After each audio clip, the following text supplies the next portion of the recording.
Hello friends, मोनोट्रल academy में आपका स्वागत है। आज के इस वीडियो में पढ़ने वाले हैं कर्ब साइकिल। सो फ्रेंड्स, पिछली वीडियो में हमने पढ़ा था ग्लाइकोलाइसिस जो हमारा प्रोसेस है। सो बेसिकली जो ग्लूकोज उसमें है वो ब्रेक डाउन हो रहे हैं और कैसे वो एनर्जी प्रोड्यूस कर रहे हैं। ठीक है, सो आज की इस वीडियो में हम पढ़ने वाले हैं Krebs cycle. So first of all हमारा इंट्रोडक्शन है द कर्ब साइकिल और टीसीए साइकिल, जिसको हम फुल फॉर्म में ट्राई कार्बोक्सिलिक एसिड साइकिल भी बोलते हैं एंड और सिट्रिक एसिड साइकिल भी से बोलते हैं कर्ब साइकिल को।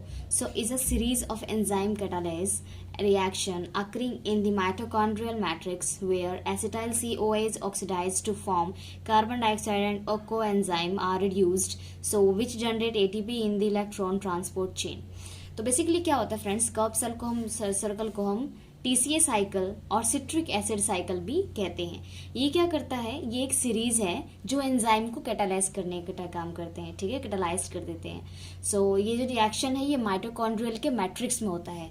आपको पता है कि जो माइटोकॉन्ड्रियल के मैट्रिक्स में है ये सारे रिएक्शंस हो रहे हैं। सो यहाँ पे क्या होता है, जो एसिटाइल CoA है वो क्या होता है, ऑक्सीडाइज हो जाता है और फॉर्म करता है कार्बन डाइऑक्साइड एंड कोएंजाइम्स। ठीक है, रिड्यूस करता है और ये क्या जनरेट करेगा, ATP, जो हमारा सोर्स ऑफ एनर्जी है।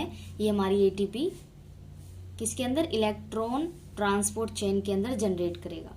कर्ब cycle was name after Hans Krebs who postulated the detail cycle. तो कर्ब साइकिल क्या है, जो डिस्कवर्ड किया है हैंस कर्ब्स ने, उन्होंने क्या किया है, इसको पोस्टुलेट किया है, पूरी डिटेल में इस साइकिल को बनाया है। So he was awarded the Nobel prize in 1953 for his contribution. तो उनके इस कंट्रीब्यूशन के नोबेल प्राइज भी दिया गया है 1953 में। सो it is a series of 8 step process. तो हमारे जो कर्ब साइकिल में कितने प्रोसेस है, टोटल 8 प्रोसेस हैं। So where the acetyl group of acetyl CoA is oxidized to form 2 molecules of CO2 and in the process 1 ATP is produced। तो क्या करता है इस प्रोसेस के अंदर, जो एसिटाइल CoA है वो ऑक्सीडाइज होगा और क्या फॉर्म करेगा, 2 मॉलिक्यूल्स CO2 के, कार्बन डाइऑक्साइड की 2 मॉलिक्यूल्स प्रोड्यूस करेगा और इस प्रोसेस में टोटल वो 1 ATP जनरेट होगी। तो सोचो फ्रेंड्स कि इसमें कितनी ज्यादा उसको मॉलिक्यूल्स प्रोड्यूस करने की जरूरत है। So reduce high energy compounds NADH and FADH2 are also produced. High energy क्या होती है, वो रिड्यूस हो जाती है और यहाँ पे क्या फॉर्म होता है, NADH और FADH2 ये भी प्रोड्यूस होते हैं। ये क्या होते हैं ये फ्रेंड्स, ये भी हमारे एंजाइम्स हैं। So 2 molecules of acetyl CoA are produced from each glucose molecules. So हमारे 2 मॉलिक्यूल्स एसिटाइल CO के प्रोड्यूस होंगे ईच ग्लूकोज मॉलिक्यूल से और 2 turns of Krebs cycle are require which yield 4 carbon dioxide, 6 NADH, 2 FADH2 and 2 ATPs। अगर आप एक ही cycle को 2 time run करते हैं, सपोज ये साइकिल यहाँ से स्टार्ट हुई, यहाँ चल के फिर वापस यहीं आ गई, ये 2 टाइम होता है। तो जब यहाँ पे आपका क्या है कि एसिटाइल CoA, जब एसिटाइल CoA क्या है कि ये 2 मॉलिक्यूल्स कार्बन डाइऑक्साइड के एक साइकिल में रिलीज कर रहा है, तो 2 साइकिल में कितने करेगा, 4 रिलीज करेगा। ठीक है, और NADH 3 कर रहा है तो दूसरे साइकिल में कितना करेगा, 6 NADH करेगा।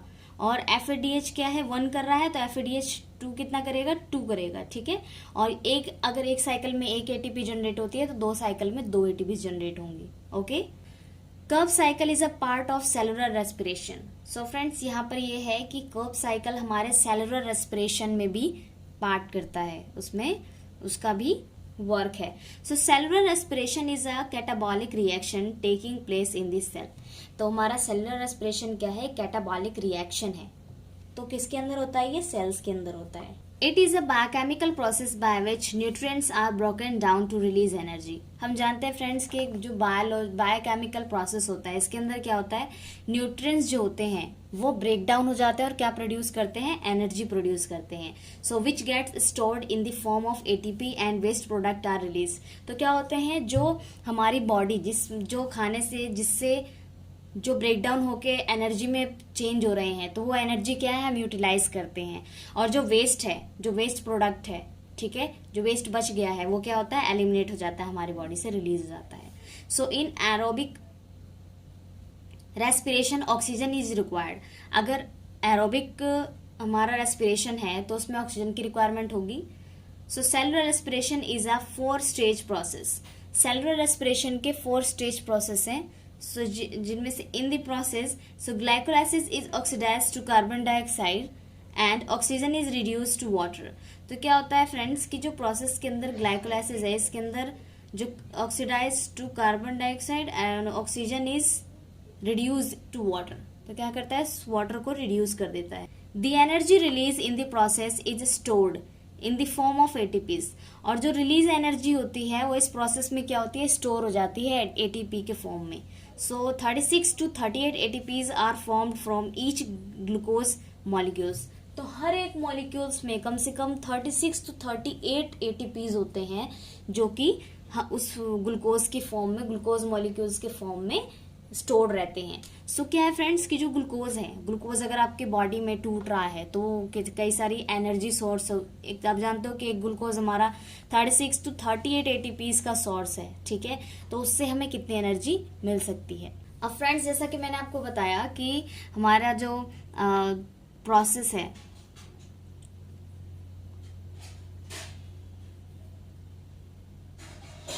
जो सेलुलर रेस्पिरेशन है वो क्या है, 4 स्टेजेस प्रोसेस है उसके। सो फर्स्ट है हमारा ग्लाइकोलाइसिस, ठीक है।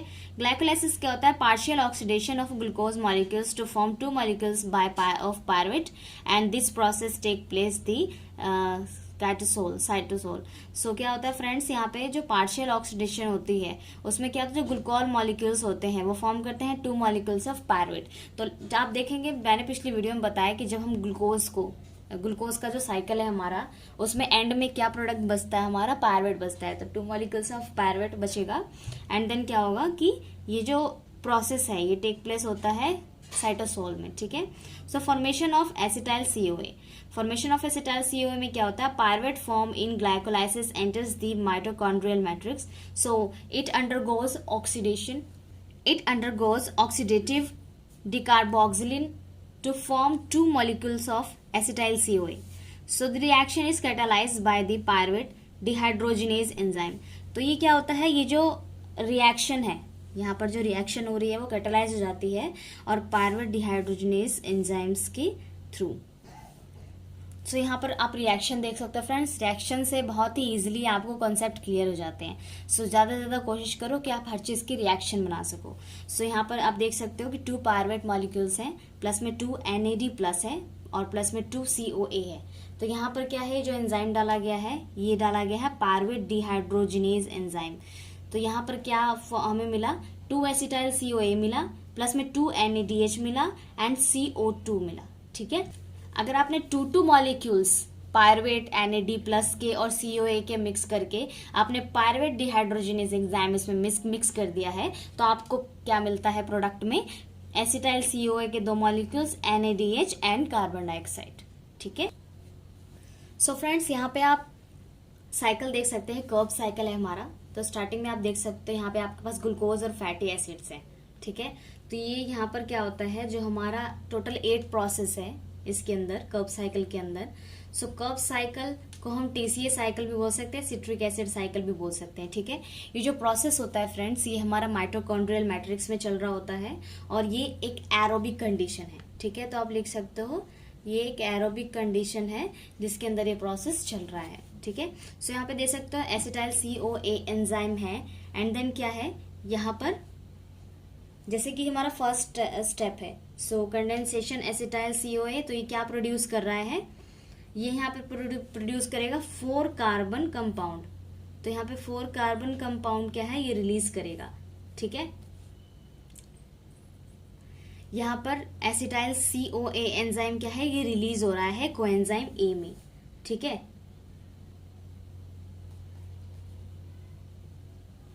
और ये जो रिएक्शन है, तो यहाँ पर क्या हुआ, जैसे एसिटाइल CoA है वो क्या रिलीज कर रहा है, कोएंजाइम A रिलीज कर रहा है। तो इस रिएक्शन के बीच में यहाँ पर जो कन्वर्ट होता है, सो रिएक्शन क्या है, कैटालाइज होगा बाय सिट्रिक सिंथेसिस के साथ। सिट्रेट सिंथेसिस हो रहा है यहाँ पे, आप देख सकते हो कि इस रिएक्शन के थ्रू क्या हुआ, यहाँ पे सिट्रेट सिंथेसिस हुआ एंड देन यहाँ पर क्या होता है कि जो सिट्रिक एसिड है वो सिट्रेट जो है वो कन्वर्ट हो जाएगा आइसोमर्स में, आइसोमर या आइसोसेट्रेट में।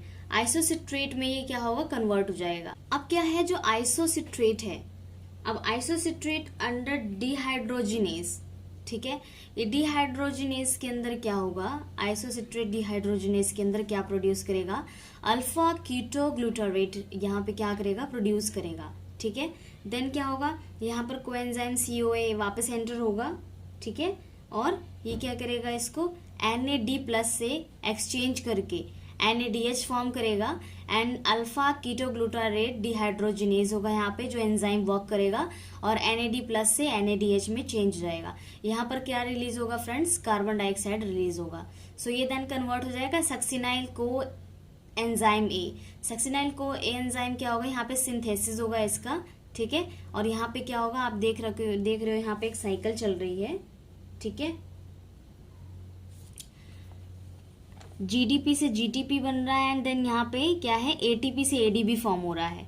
तो यहाँ पर क्या होगा, जो कोएंजाइम ए है वो क्या होगा, रिलीज हो जाएगा और सक्सिनेट बनाएगा। यहाँ पे सक्सिनेट क्या होगा, देन फर्दर फ्यूमारेट में कन्वर्ट होगा।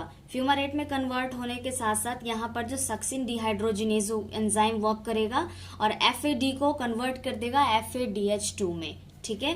देन फ्यूमारेट क्या है, फ्यूमार से क्या होगा, यहाँ पे मैलेट में कन्वर्ट होगा। यहाँ पे वाटर एंटर होता है, वाटर जैसे H2O हो गया, ठीक है, वो इस रिएक्शन में आएगा एंड देन जो मालाटेट है वो ऑक्सैलो एसीटेट में कन्वर्ट होगा।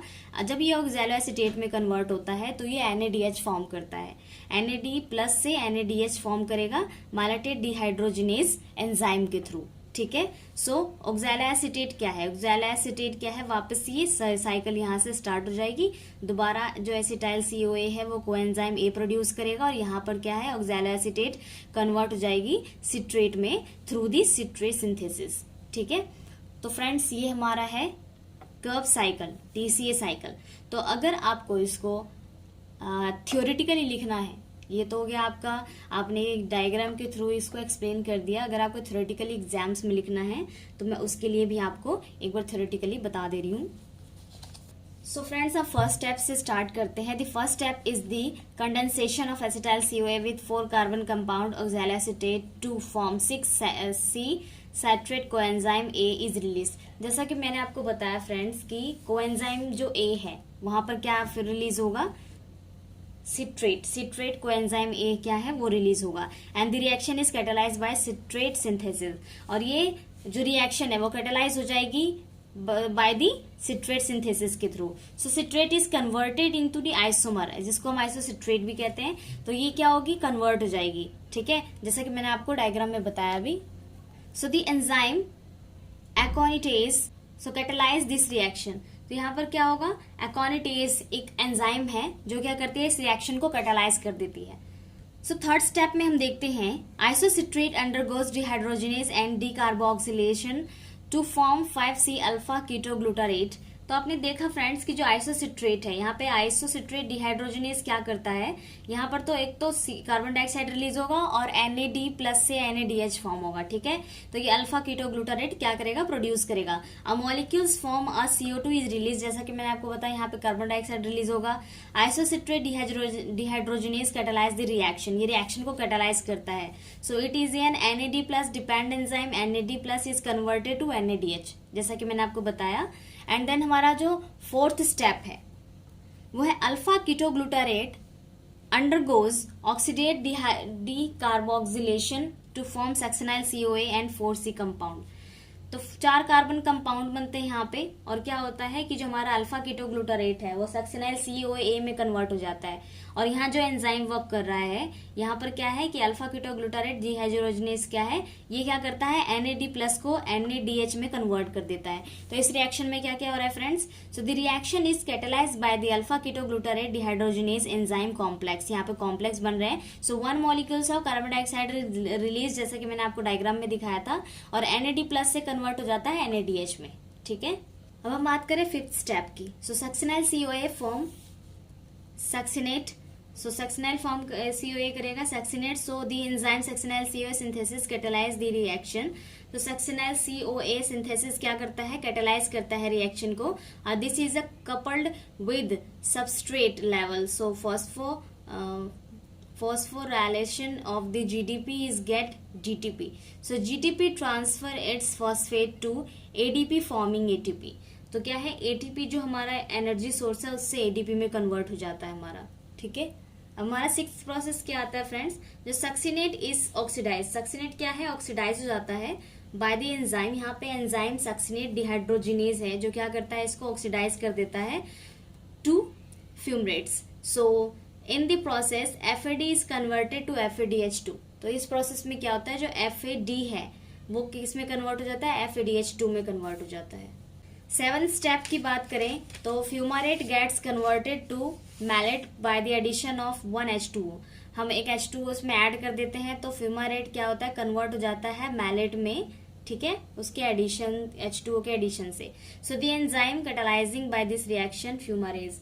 फ्यूमारेज यहाँ पे एक एंजाइम है जो क्या करता है, इसको कैटालाइज करता है और उसको फ्यूमारेट को मैलेट में उसको कन्वर्ट करता है, ठीक है। So malate is dehydrogenated to form oxaloacetate which combines with another molecules to acetyl CoA and start new cycle।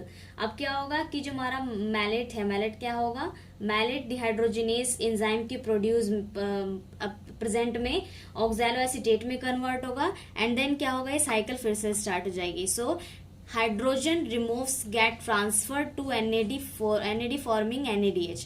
तो यहाँ पर क्या होगा, हाइड्रोजन जो है वो हाइड्रोजन रिमूव हो जाएगा और ये ट्रांसफर होगा किसमें, NAD+ से फॉर्म करेगा NADH, ठीक है। So malate dehydrogenase catalyse the reaction. तो मैंने आपको बताया कि मैलेट जो डिहाइड्रोजिनेज है वो एंजाइम को कैटालाइज कर देता है और प्रोड्यूस करता है oxaloacetate. So significance of Krebs cycle.